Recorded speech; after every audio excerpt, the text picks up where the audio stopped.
Cheers! Cheers! Welcome to Movie Bitches! Episode 80! What? Woo! Oh my god, we're so close to 100. Not really. That's like, well, yeah. Anyway, so tonight we're reviewing Whiskey Tango Foxtrot. WTF. I like that you forgot what it was called. I did. Yeah. So, Whiskey Tango Foxtrot. Yeah.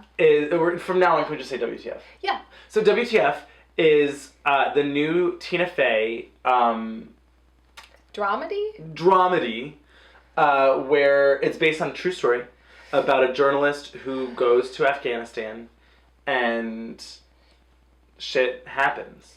This is my biggest problem with the movie. Okay. Nothing happens in this movie.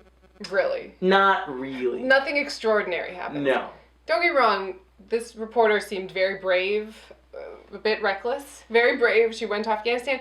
But, like, my thing was, if a man had done this exact same thing or written a story about it, would they be making a movie about it? No. I don't think so. No. And so the whole time I kept waiting, like, oh, something really exciting is going to happen, or she's really going to prove some point, or do something cool that would warrant this story being told. Oh, she's just a woman that, like, went to Afghanistan? I think that by saying at the beginning, based on a true story, sets it up in the wrong, like, frame of mind. Because, I liked this movie. I liked it. I didn't love it, but I liked it, and I think what I really enjoyed about it was it had, like, that kind of living abroad, travel adventure movie aspect to it that you don't get a lot. Well, in the middle of this movie, I went, oh, so this is just Eat, Pray, Love in Afghanistan. I mean, a little bit. Like, that's what this movie is. But movie Eat, Pray, Love was terrible. Terrible. Well, and then what was weird, too, is that, like, so then spoiler alert, at the very end, she, like, gets her own show in New York or DC or somewhere. A true proper arc? Not really. Her whole thing is, like, she's got bored out of her, like, bored to tears. She sits at a desk all day. Writing the news for other people. On-air camera people. Yeah.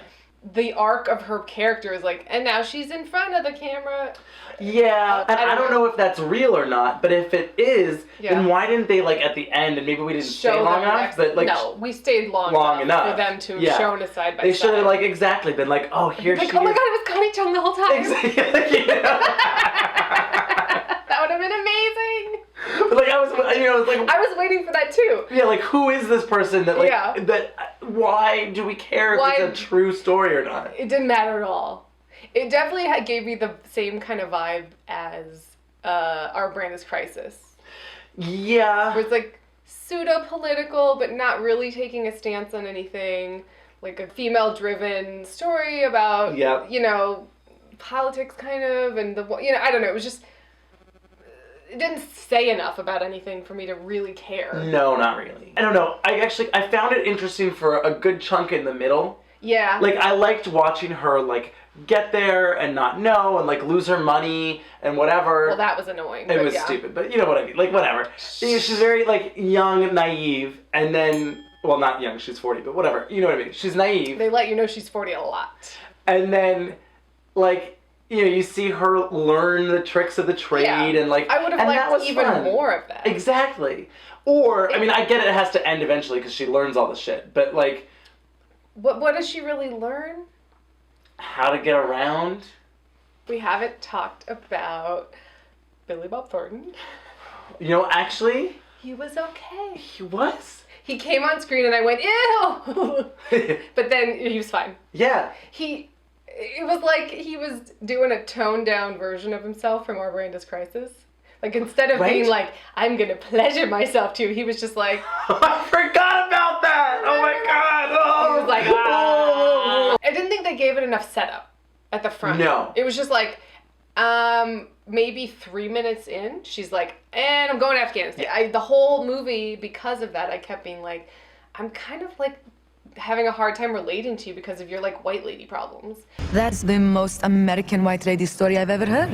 And the movie sort of makes fun of that. Yeah. But not enough. No, and it was... Like, it was too true. I just... It was fine. It was fine. It was like perfectly fine. I wanted it to be more like broadcast news, where it's like a really specific and interesting look at like what journalists, the moral line of what's too far, what's not far enough, how are we balancing this, you know, like, ooh, that's fucked up, whatever, but it just kind of was like fluffy. Yeah, it was. It was not an agenda movie at all. It didn't really have anything to say. Even about women, I don't think it really had anything to say. No. And so, I mean, that's fine. It doesn't have to be. But it presented itself as that kind of movie. A little bit. And also, if it's not that, then what was the point? Because it's not a story about some journalist that, like, saves the world, or it's not a story about some journalist uncovering something, like, dramatic. Yeah. It's not Spotlight. Afghanistan version. Spotlight. It's no Spotlight. You could Netflix it. Tina Fey has some funny stuff. I did think most of the funny lines were in the trailer. So a lot of times I was like, well, that was funny when I saw the trailer the first 3 times. Right. You don't have to rush out to see it. It's yeah. Not great. Cheers. Cheers.